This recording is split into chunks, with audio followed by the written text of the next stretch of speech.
Salut tout le monde, je veux entamer le sujet de la démocratie athénienne à plusieurs raisons. Premièrement parce que la démocratie athénienne c'est une précédente car c'est une expérience plus ancienne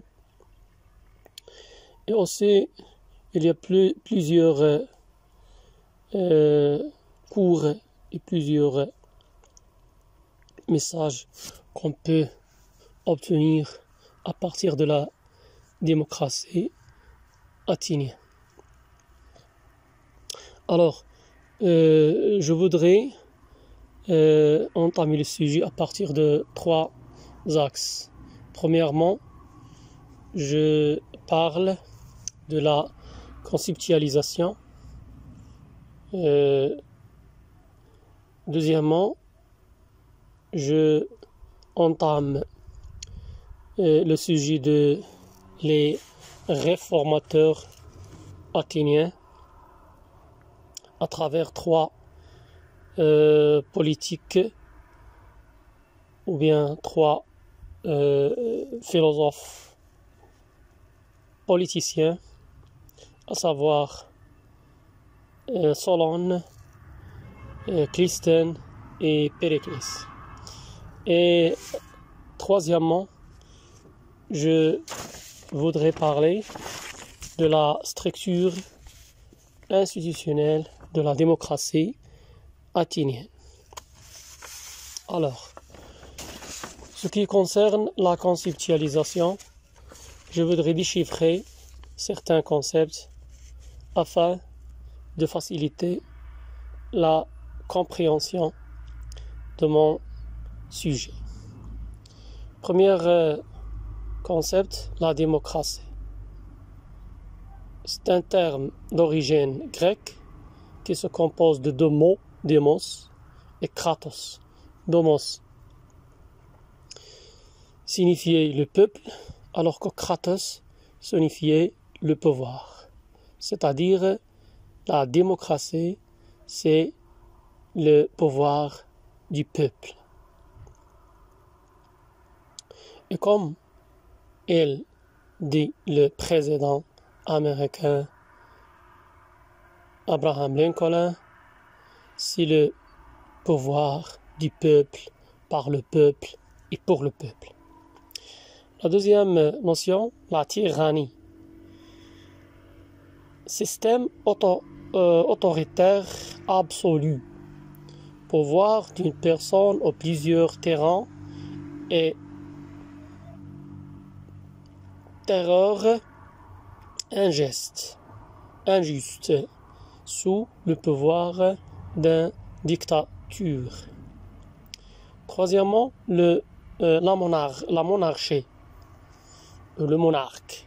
La monarchie, c'est un pouvoir d'une seule personne monarque, roi ou prince. Le dème,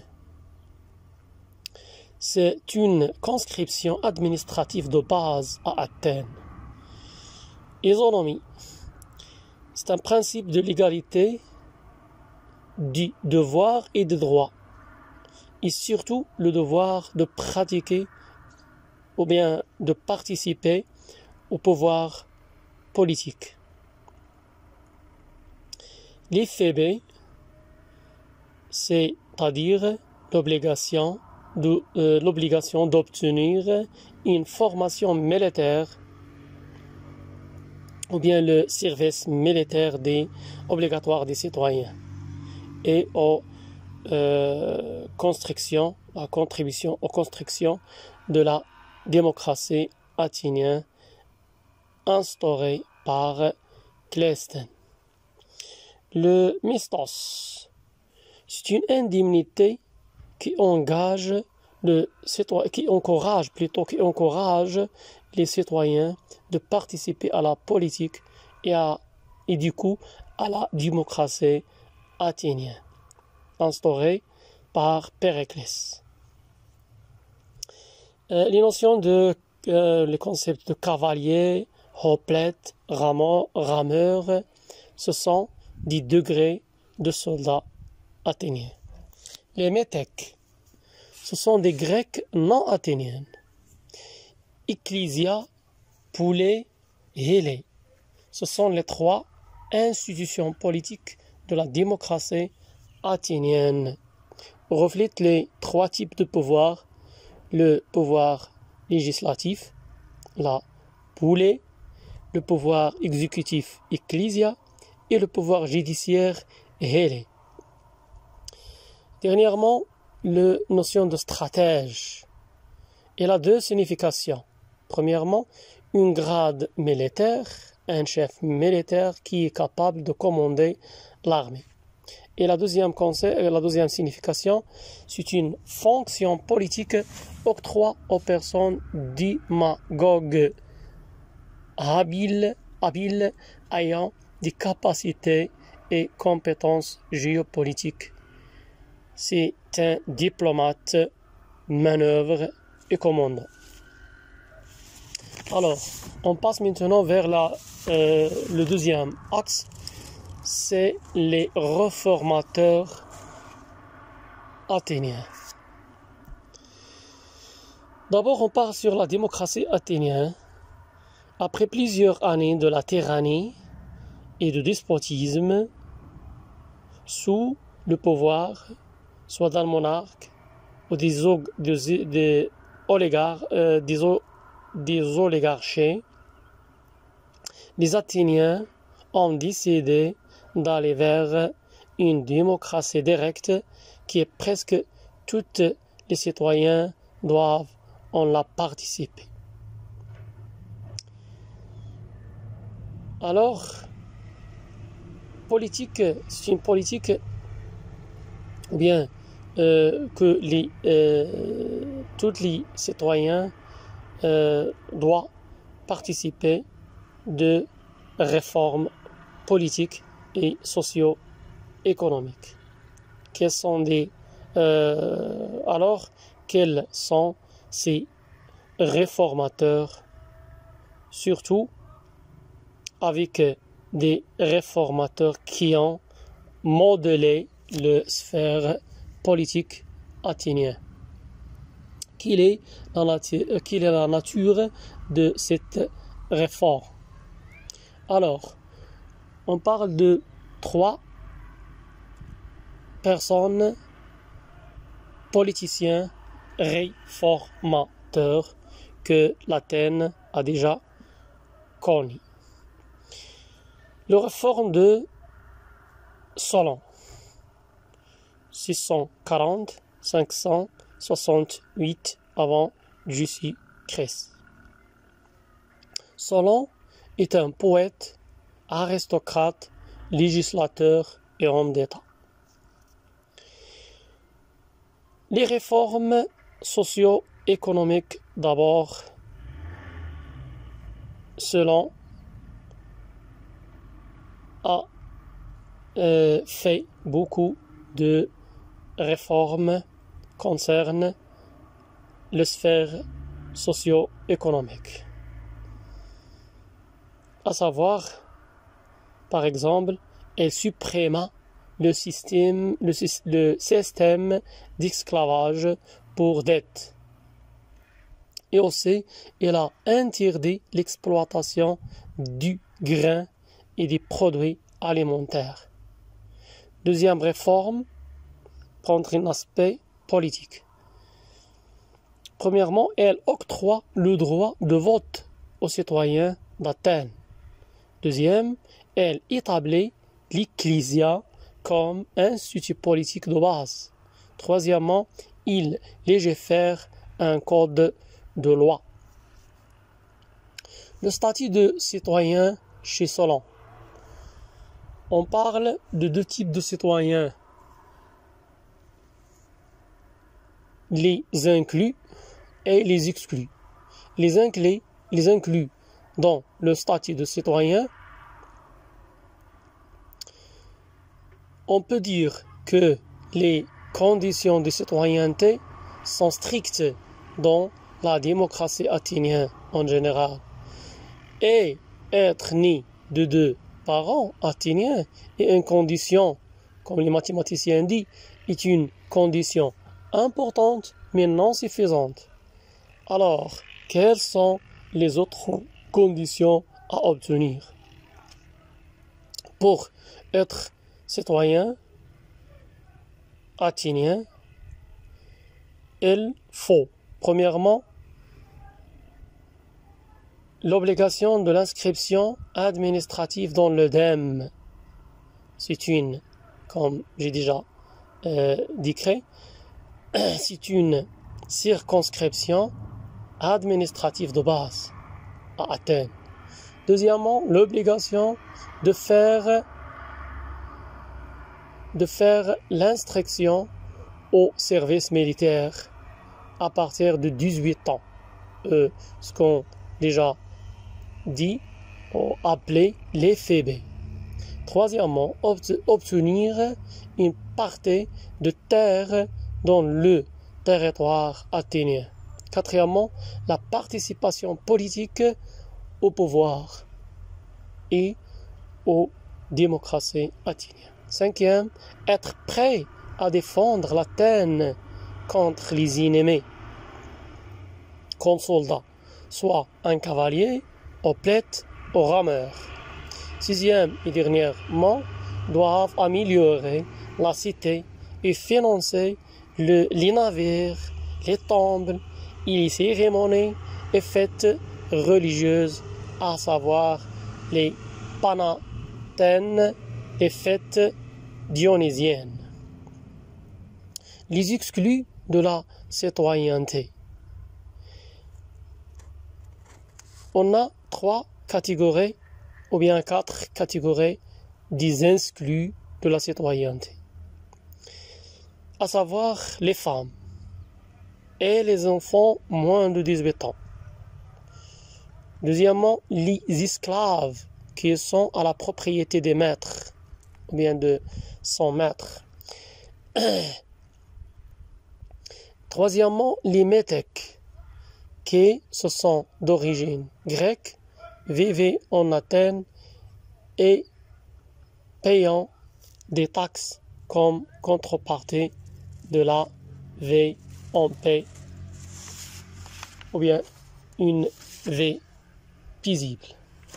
Alors on passe maintenant vers les réformes de Clisthène. Qui est Clisthène? Clisthène vit entre 570 et 508 avant Jésus-Christ. C'est un homme d'État législateur athénien élu archonte en 525 avant Jésus-Christ. Archonte, c'est-à-dire magistrat. Il donna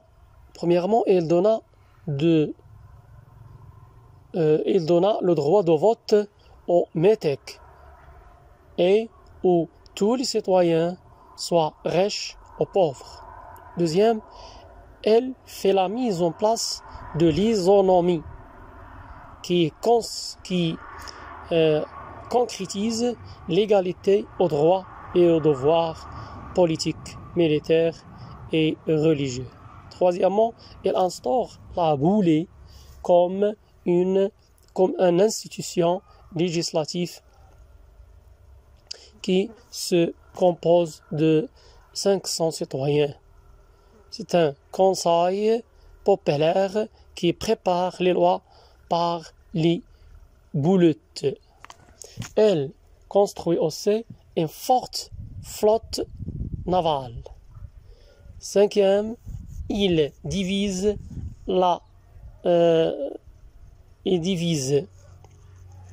l'Attique en 3 ensembles.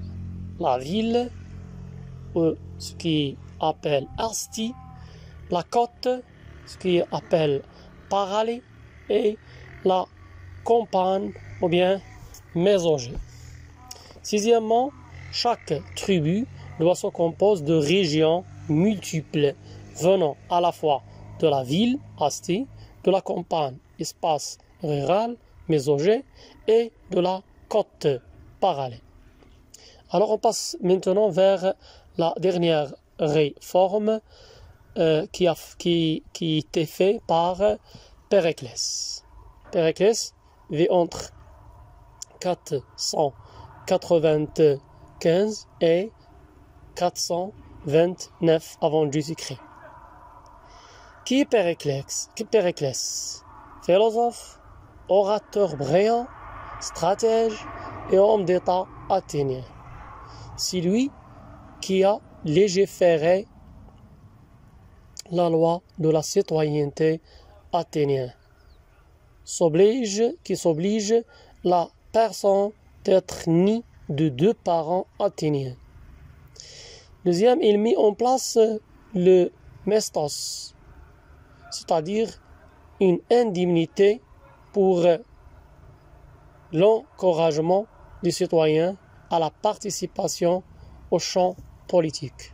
Troisièmement, il reconstruit les tombes détruites à cause de la guerre. Quatrième, elle tente d'unifier la Grèce malgré les guerres médiques contre Sparte. Cinquième, en grosso modo, l'âge d'or d'Athènes a été avec Périclès, qui a créé la Ligue de Délos avec les autres cités grecques par laquelle elles se battent contre l'Empire perse dans la guerre du Péloponnèse. Après quelques années, le héros Périclès tombe à mort à cause de la peste qui a envahi les Athènes et les Athéniens. Alors, on passe maintenant vers le troisième axe, à savoir la structure institutionnelle de la démocratie athénienne. On a devant 3 institutions fondamentales. On a premièrement l'Ecclésia, c'est une assemblée populaire de tous les citoyens, élus les stratèges par le lever de main. Les stratèges, ce sont des magistrats élus pour 10 ans afin de diriger la cité, ce qu'on appelle des archontes.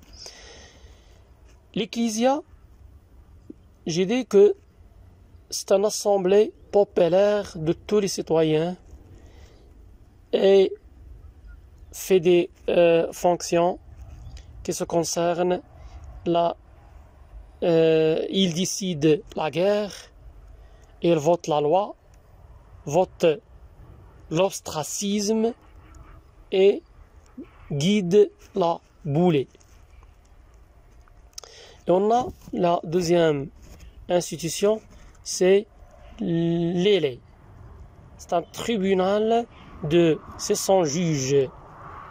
Les juges sont élus par le tirage au sort, par l'Ecclésia bien sûr. La boulée, c'est la troisième institution. C'est un conseil populaire de 500 citoyens prépare les lois à partir les belotes. Ce sont des personnes qui dirigent la boulée et qui légifèrent les lois. Ils sont désignés à travers le tirage au sort. Après, il y a l'institution de l'armée. L'armée qui déjà dit que se compose de trois degrés. Il y a les cavaliers. Il y a aussi les hoplites et dernier degré, c'est les rameurs. Et comme ça, j'ai fini mon sujet et au revoir. À bientôt.